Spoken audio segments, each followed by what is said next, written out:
Hello and welcome back to the show. Today we've been talking with Larry Lerner, owner and operator of Artist Business Management Group. And so far we've been talking about Larry's upcoming book and some great cautionary stories. And we've talked a little bit about the danger of procrastination.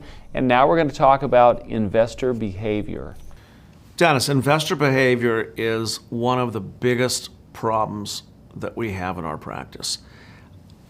You know, you come up with all of our training, and we basically know what is right, and we take such a very, very conservative approach, and you can't always get that point across to everybody. So Larry, when it comes to investor behavior, maybe investor misbehavior, do you think it's a wanting to try and outsmart or a second guessing? Is it greed? Is it? It could be. Or, you know, here's Larry. He's taking this conservative approach. He's boring. I mean, really. I seem to be boring sometimes because I'm so risk adverse because, hey, at 61 years old, I've seen market crashes. I've seen problems that have gone on. I've listened. We have 1,500 tax clients. I have to listen to the sad stories. So therefore, common sense says, why would we want to let this happen to you?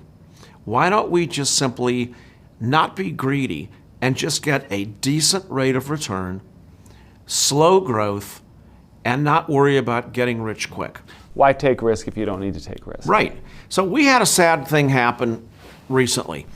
Great client, great friend of mine. He totally is just burned out. He wants to, and he can do it, he wants to take a year off and go backpacking and just clear his head. Little sabbatical. Little sabbatical. And then he decided to sell his apartment, his condo, which he got a very good amount of money for.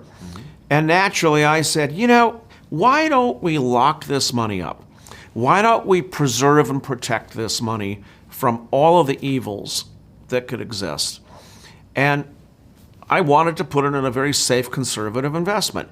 He said, you know, thanks for the advice, but I'd rather not. I have some other thoughts in mind for the money. Oh, gosh. He didn't want to share that with me. I said, okay, it's your money. Do your thing.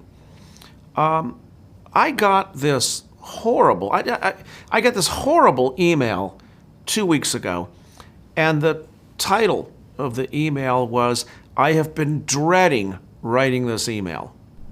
So, okay, naturally that was the first email I opened that morning. And it seems to be that what he did was he played the market and lost. Oh, gosh. And now what he did was he did what the typical gambler does. I mean, what do you do in Las Vegas?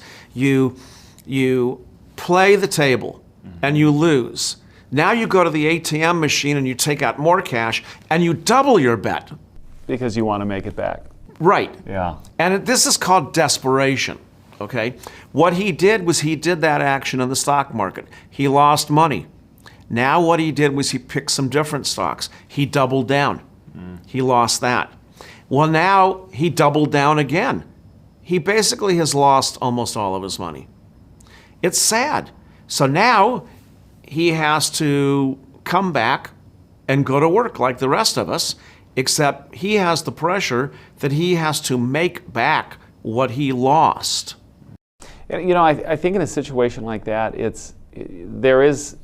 you're not saying that it's, you know, don't invest, don't do anything, don't go that route, but take advice, take professional advice so that you're making good, solid decisions. Why don't we go back to what our grandmothers told us?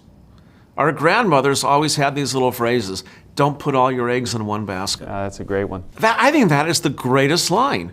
And it pertains, now what do we call it now? We can't say put all your eggs in one basket. Now we have a fancy term, diversification, right? We diversify. We have a little bit here, we have a little bit there, but then we've got what we never want to lose.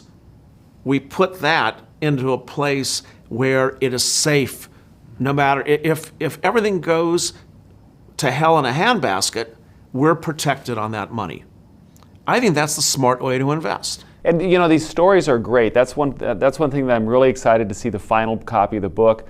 These stories, these cautionary tales, I think everyone needs to read these. Everyone needs to see these so that they don't recreate the wheel in a bad way. Right. I think that my book is going to, I don't want to depress people, but what I want to do is motivate people and explain to them that these situations are real and there are solutions.